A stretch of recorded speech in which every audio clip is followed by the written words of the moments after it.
सगळ्यांनी डोळे उघडायचे ना सावकाश आणि लक्ष द्यायचं. ठीक आहे, ऐकायचं. मन शांत ठेवा. आपण जास्त वेळ घेणार नाही, थोडा वेळ घेऊ, 20 मिनटं घेऊ फक्त. आपण आपला विषय जो आहे, लक्ष द्या. स्टार्ट बसा. यस, सावधान. तुम्ही जर बोलले मग तुम्हाला ऐकता येणार नाही मी काय सांगतोय. ज्याला ज्ञान घ्यायचंय, त्याला शिकायचंय, त्याने शिक्षकांचं ऐकलं पाहिजे. त्यासाठी आधी आपलं तोंड बंद ठेवलं पाहिजे, बोलणं बंद ठेवलं पाहिजे. त्याला ज्ञान घ्यायचंय, त्याने शांत बसून ऐकलं पाहिजे. जगात सर्व ज्ञान आपल्याला होऊन जाईल जर आपल्याला शांत बसून ऐकता आलं तर.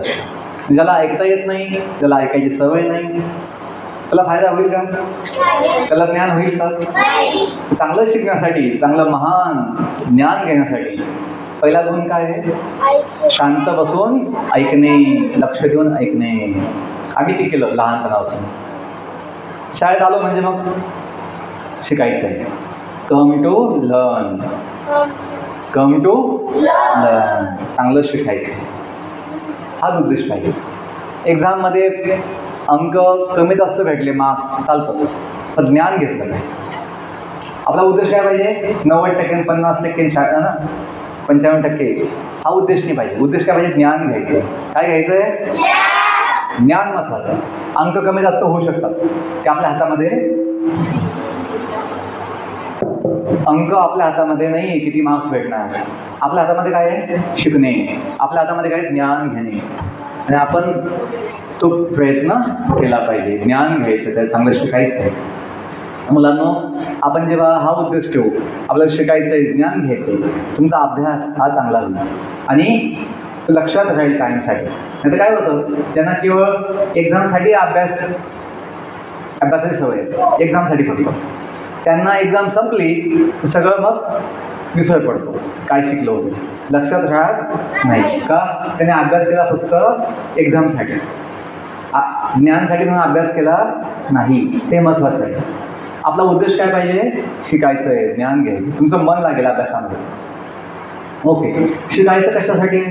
फक्त जॉबसाठी नाही, सेवा द्यायची आपल्याला.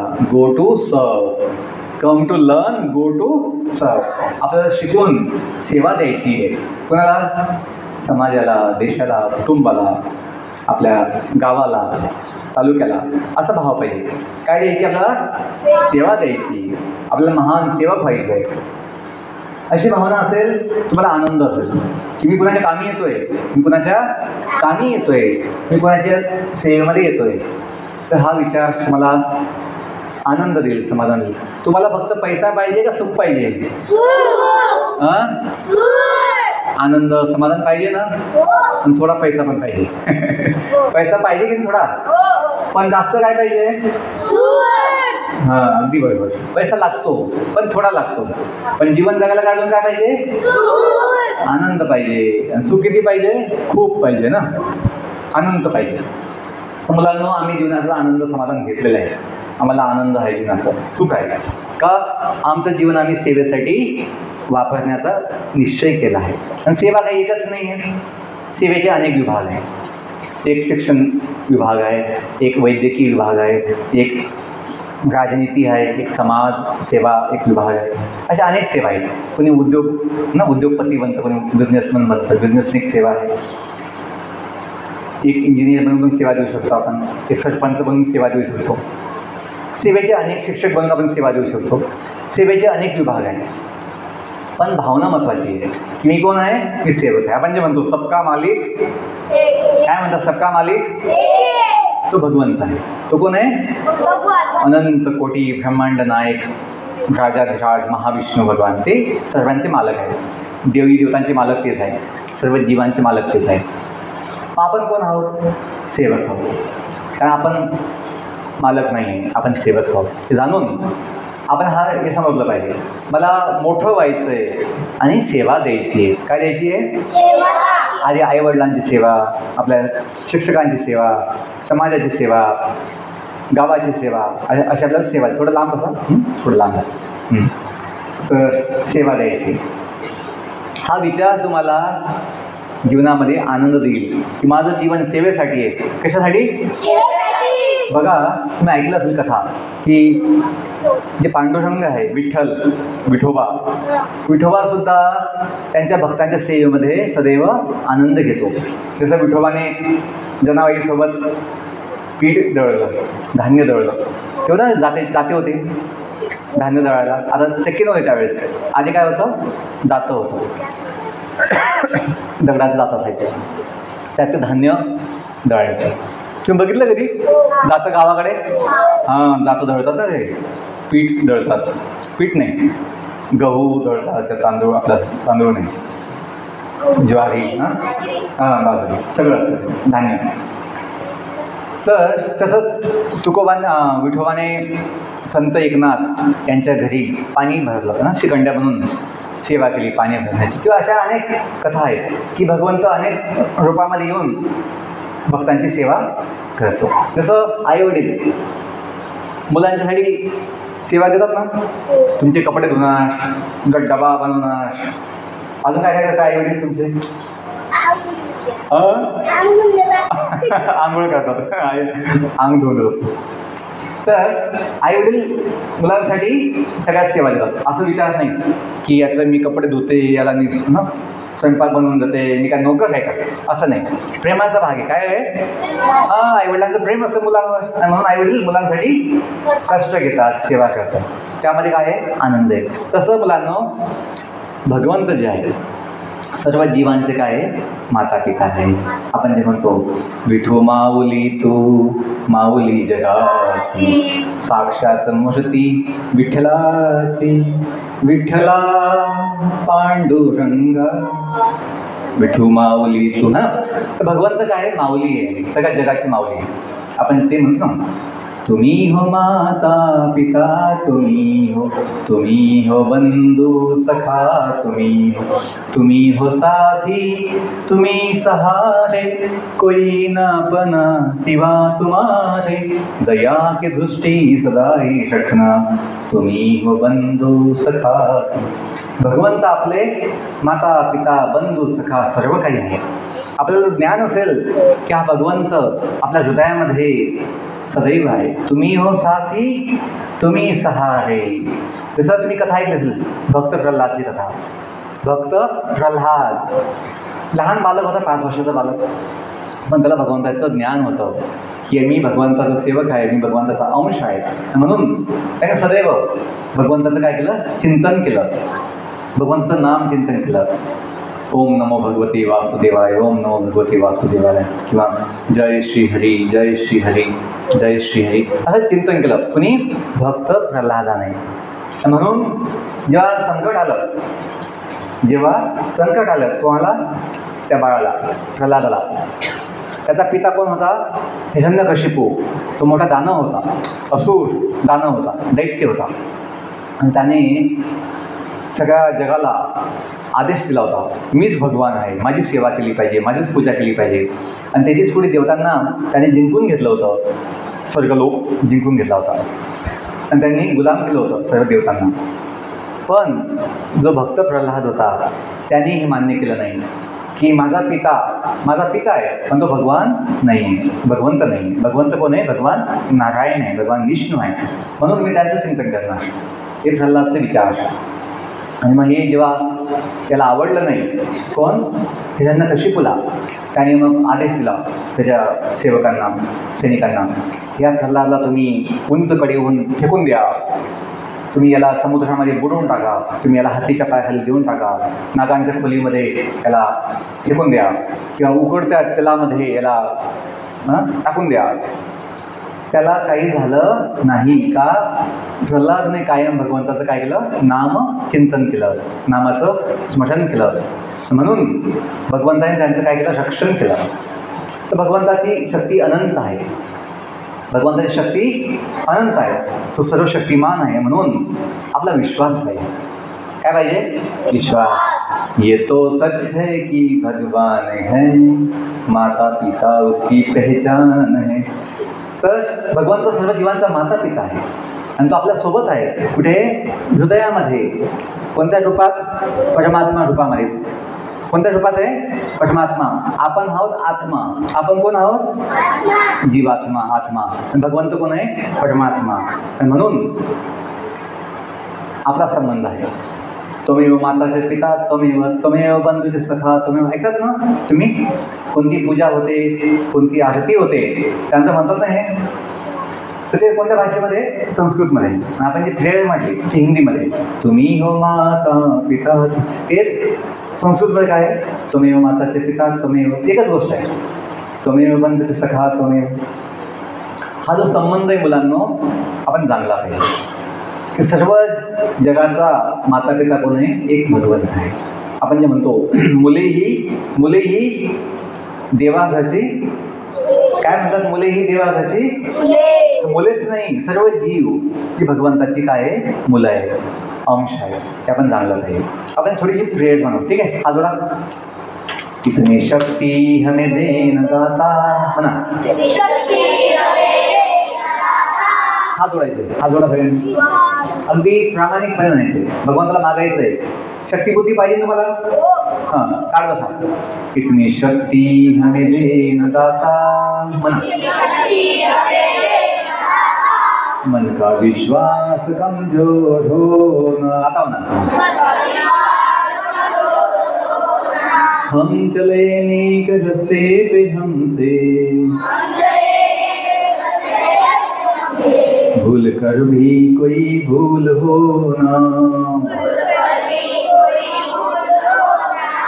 दुर्ज्ञान के हो अंधेरे, तू हमें ज्ञान की रोशनी दे,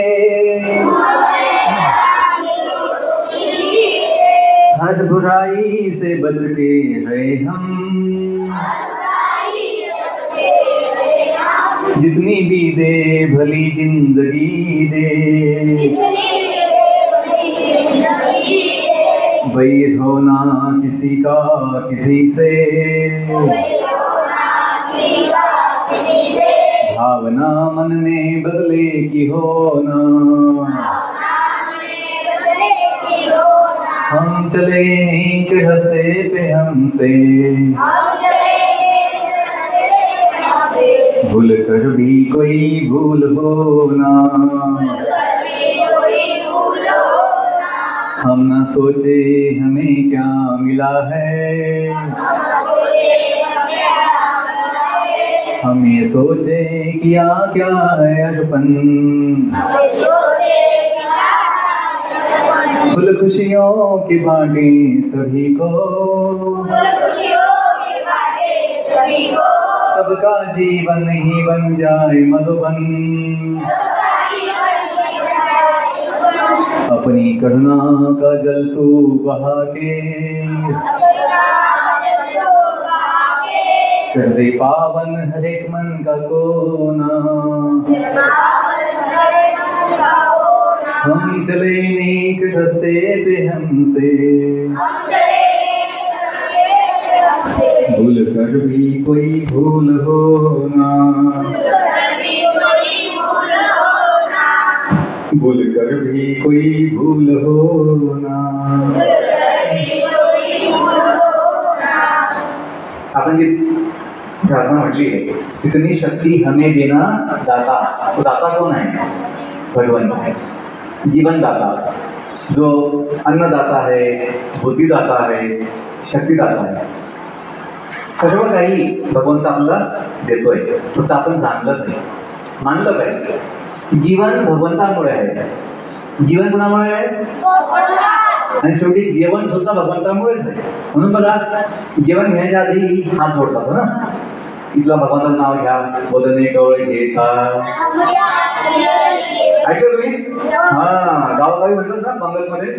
येस, हात जोडतो आपण आणि ना भगवंताचं नाम घेतो. का? शेवटी हे जग जे बनवलंय ते भगवंताने बनवलंय, म्हणजे जे चाललंय ते भगवंतामुळे चाललंय. ते आपण जाणलं नाही. तुमचा श्रद्धा असेल, विश्वास असेल, तुमचं मन भटकणार नाही. बोला, चिंता नाही होणार. माहिती आहे, माझा भगवंत माझ्यासोबत आहे. जसं हनुमानजी बघा, हनुमानजीला श्रद्धा आहे का भगवंतामध्ये? हां, हनुमानजीला भगवंतात खूप श्रद्धा आहे. त्यांना एक ज्ञान आहे. की मी भगवान रामचंद्रांचा सेवक आहे. मी सेवक आहे कुणाचा? प्रभू रामांचा. म्हणून हनुमानीला शक्ती बुद्धी ज्ञान खूप आहे. तसं शक्ती बुद्धी ज्ञान आपल्यामध्ये सुद्धा येईल जर आपण जाणलं की मी भगवंताचा आहे. कुणाचा आहे? येस, सगळे जीव भगवंताचा आहे. म्हणून आपलं जीवन महान होईल संबंधाने. बघा, आपल्याला वाटतं आम्ही खूप गरीब आहे, आमचं घर छोटंसं आहे, आमच्याकडे जमीन नाही, आमच्याकडे बंगला नाही, गाडी नाही, आम्ही खूप कम नशिबी आहोत, असं काही नाही वाटतं. की आपलं अज्ञान आहे. आपण जे आहोत केवळ हाडामासाचं शरीर नाही आहे, आपण दिव्य आत्मा आहोत जो ह्या देहामध्ये कोण आहे? निवासी आहे. जसं घरामध्ये निवासी असतात ना, निवास आणि निवासी, तसे देहामध्ये देही आत्मा आहे जो कधी बदलत नाही. आपला देह कायम बदलतो. आपला देह कायम बदलतो. जसं आपलं वय वाढतं, आपलं वय वाढतं तर आपलं देह बदलतो. तुम्ही लहान होते का आईच्या हातामध्ये? करणं होते. आता आठवत नाही फक्त ना, होतो आपण आईचा. आपला देह बदलतोय. तर आई काय म्हणते, माझंच बाळ आहे, आता शाळेत जातो, आता मोठं झालेलं आहे. पण आपला संबंध बदलत नाही. का? आत्मा बदलत नाही, जीव बदलत नाही, आपला देह बदलतो. आपली ओळख जी आहे ती देहामुळे नाही, आपली ओळख आत्म्यामुळे आहे, जो आत्मा नित्य आहे.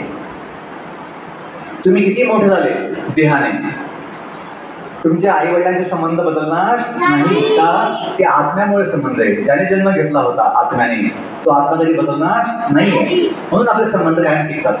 आपले आजोबा काही वेळेस आपण ना बघतो, आपण आजोबांचा फोटो लागलेला आहे, आजोबा गेले जग सोडून, पण आजोबांचं श्राद्ध होतं की नाही? आजोबांचं पंजोबांचं श्राद्ध होतं. का? तो आत्मा आहे, तो जीव कुठे ना कुठे आहे, आत्मा कधी नष्ट होत नाही. म्हणून आपलं जीवन जे आहे हे भगवंतापुढे आहे. पण जाणलं पाहिजे, तुला दुःख होणार नाही, चिंता होणार नाही, की भगवंत आपला माता पिता आहे. ओके, मी खूप काही बोलू शकतो, पण थोडक्यात मी सांगितलं माझा विचार. काही तुमच्या मनात प्रश्न असतील तर आपण घेऊया. प्रश्न असेल, काही शंका असतील अभ्यासासाठी, तुमच्या मनासाठी, त्या पण घेऊया. बोला काही कोणी प्रश्न काही असेल तर सांगा. प्रश्न, काही शंका, तुम्हाला काही जाणून घ्यायचं आहे, मुलींपैकी काही तुम्हाला चिंता आहे, काही तुम्हाला समस्या आहे अभ्यासाविषयी, तुमच्या एक्झामसाठी, काही कुटुंबामध्ये काही तुम्हाला अडचण आहे, किंवा काही तुम्हाला विचारण्याची इच्छा आहे, काही जाणून घ्यायचं प्रश्न तुम्ही विचारू. बोला. तुम्हाला सगळं ज्ञान आहे? आम्हाला सगळं ज्ञान आहे सर.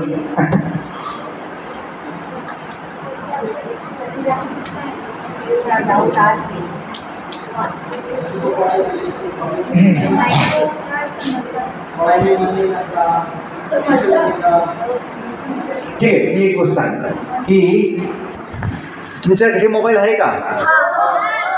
तुमचा आहे का आई वडिलांचा आहे? पण कोण असं खेळतो?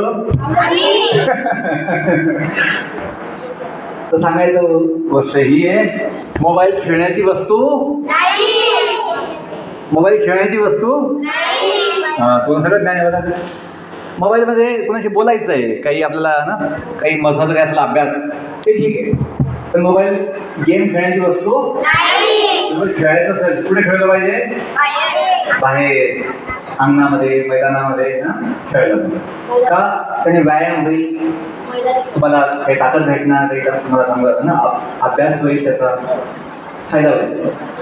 काय होतं, तुम्हाला जेवढं ज्ञान नाही आहे, तुम्ही 2-2 तास 3 तास मोबाईल खेळत बसणार, डोळे बिघडणार, डोळे बिघडणार, डोक्याला ताण येणार, डोकं दुखतं जास्त वेळ ना, तुला अनुभव आहे ना, डोळे चुचूळ होते, डोळे जळतात, डोळे म्हणजे जळजळ होते डोळ्यांना. आणि म्हणून मुलांना चष्मा लागतो लवकर, मोठा मोठा ढिंगा दिसतात. का लागतो? जास्त टी व्ही आणि मोबाईल खेळल्यामुळे, बघितल्यामुळे. तर मुलांना मोबाईलचा उपयोग घ्यायचा आहे, पण किती? जितकं आवश्यक आहे, कुणाशी बोलण्यासाठी किंवा काही अभ्यास करण्यासाठी. टाइमपास नाही केला पाहिजे मोबाईलचा, ठीक आहे. हे महत्वाची गोष्ट आहे की मुलांनी मोबाईल खेळायचा नाही, फक्त बोलायचं, कोणाशी बोलायचं. ठीक आहे. अजून काय?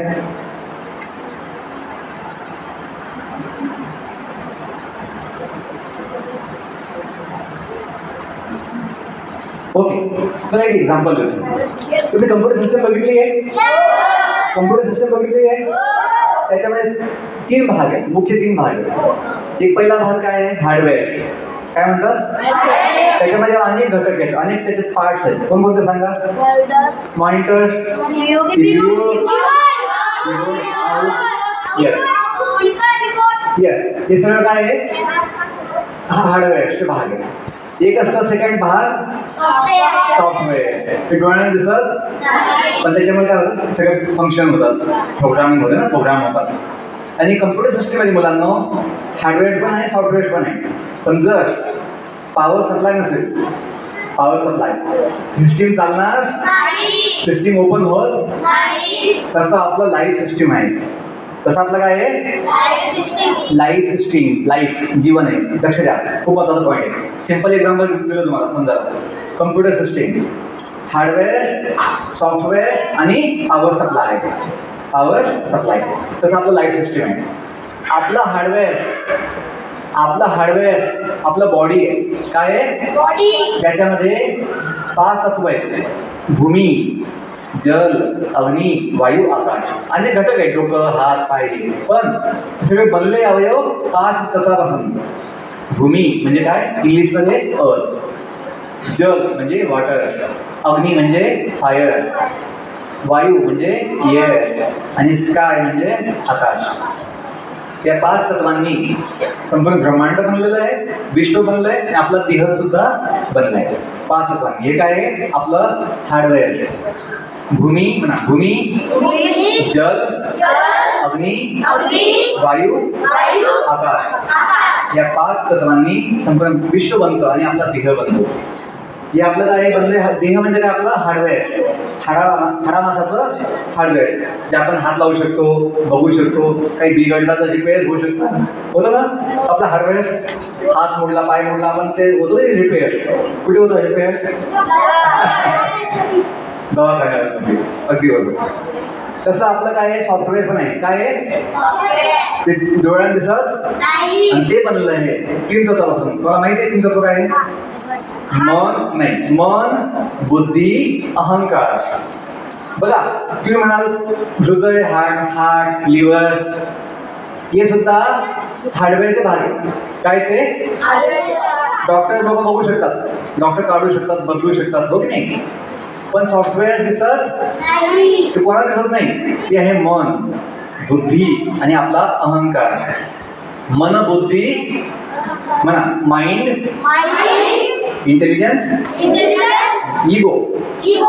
मन, बुद्धी, अहंकार. हे 3 तत्वापासून आपल्याला काय म्हणतं? सॉफ्टवेअर. सूक्ष्म देह, त्याला काय म्हणतात? सूक्ष्म देह. आणि एक आहे स्थूल देह. स्थूल देह म्हणजे आपला बॉडी.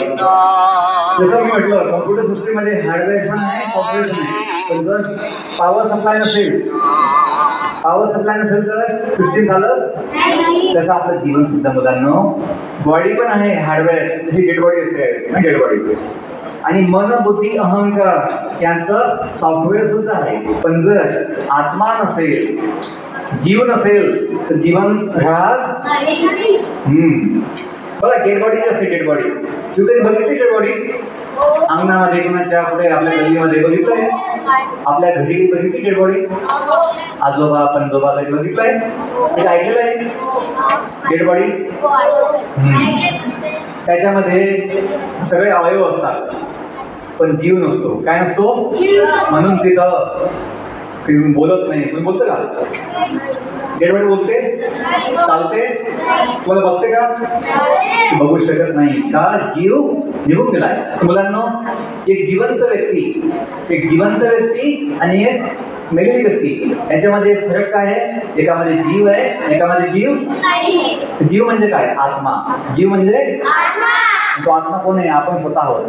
तो आत्मा कोण आहे? आपण आहोत. आपण जे म्हणतो की हे माझं शरीर, आपण काय म्हणतो? हे माझं शरीर. कुणी असं म्हणतं का? मी शरीर आहे. आय एम द बॉडी कोणी असं म्हणतो? I am fat body, I am slim body कोणी असं म्हणतं का? I am tall body, I am short body कोणी असं म्हणतं? आपण काय म्हणतो? My body. म्हणजे काय? मी आणि बॉडी काय आहे? वेगळं वेगळं ना, वेगळं आहे. शेवटचा पॉईंट लक्ष द्या. झालं बघा 2 मिनिट शेवट की आपण जे आहोत, आपण हे हाडामासाचं गाडी नाही आहे, हार्डवेअर नाही. आपण कोण आहे? आत्मा, जीव. तो कोण आहे? Power supply. काय आहे? किंवा त्याला म्हणू शकतो आपण, लक्ष द्या, लाईफ फोर्स. काय म्हणतात? आपल्या भाषेमध्ये जीवनशक्ती. काय? जीवनशक्ती. ती असेल तर मग हा देह चालणार, हा देह कळणार, त्या देह काम करणार. ओके, तुमची क्षमता संपली, तुमचं लिमिट संपलं आता ना ऐकायचं. समजलं तुम्हाला? एका पण समजलं? हार्डवेअर म्हणजे काय? आपली बॉडी. सॉफ्टवेअर म्हणजे काय? मन, बुद्धी, अहंकार. ते दिसत बघा. तुम्ही म्हणतो माझं मन अशांत आहे, दाखव आवाज, तुझं मन किती अशांत आहे, दाखवू शकतो का? लक्षण बघतात. लक्षण दिसत ना, हा उचा फता करतोय, टाइमपास करतोय, आपण मन अशांत आहे, ते मन दुखी आहे, त्यामुळे दाखवू शकत पण लक्षण नाही कळतं की हा दुखी आहे, हा सुखी आहे. तर मुलांनो, मन दिसत नाही पण मन आहे की नाही? मन आहे ना. बुद्धी पण दिसत नाही पण बुद्धी असते की नाही? याची बुद्धी कमी, याची बुद्धी जास्त आहे. समजतं ना? कशाने समजतं? लक्षण, त्याचं काम बघून. तसंच मुलांनो, आत्मा डोळ्याने दिसत नाही पण आपण समजू शकतो त्याच्यामध्ये आत्मा आहे. त्याचा आत्मा आहे, त्याचा आत्मा त्याच्यामध्ये आत्मा आहे. तर आपण सांगू शकतो कशाने? लक्षण बघून. काही लोक म्हणतात आत्मा कुठे असतो, आत्मा कोणी बघितलाय, देव कुठे असतो? डोळ्याने बघायची वस्तू अनुभवू शकतो. देव आहे भगवंत मंदिरात पण असतो, पण तसं त्याचं जे मूळ स्वरूप आहे, दिव्य रूप, ते आपण डोळ्याने बघू शकत नाही. मंदिरामध्ये भगवंताचं काय असते? मूर्ती असते, रूप असतं, पण जे मूळ स्वरूप आहे ते कुठे आहे? भगवंताच्या धामामध्ये, वैकुंठामध्ये. खूप खूप धन्यवाद. हरे कृष्णा हरे कृष्णा कृष्णा कृष्णा हरे हरे, हरे राम राम राम. शेवटचे भाग सांगितलंय. तुम्हाला जर असं वाटलं मला भीती वाटते, मला चिंता होते, मला थोडंसं शांती नाही आहे, भगवंताचं नाम घे. काय घ्यायचं? तसं हनुमानजी घेतात, राम नाम सत्य, सत्यमेव जयते. आपण जर भगवंताचं नाम घेतलं आपल्याला काय भेटणार? शक्ती, बुद्धी, ज्ञान भेटणार. खूप धन्यवाद. हरे कृष्णा कृष्णा कृष्णा हरे हरे, हरे राम हरे राम. आपल्याला त्याचा जो फायदा होईल. खूप धन्यवाद. काही प्रश्न मला? काही प्रश्न, काही शंका? झालंय, ठीक आहे. Thank you. Okay, all the best.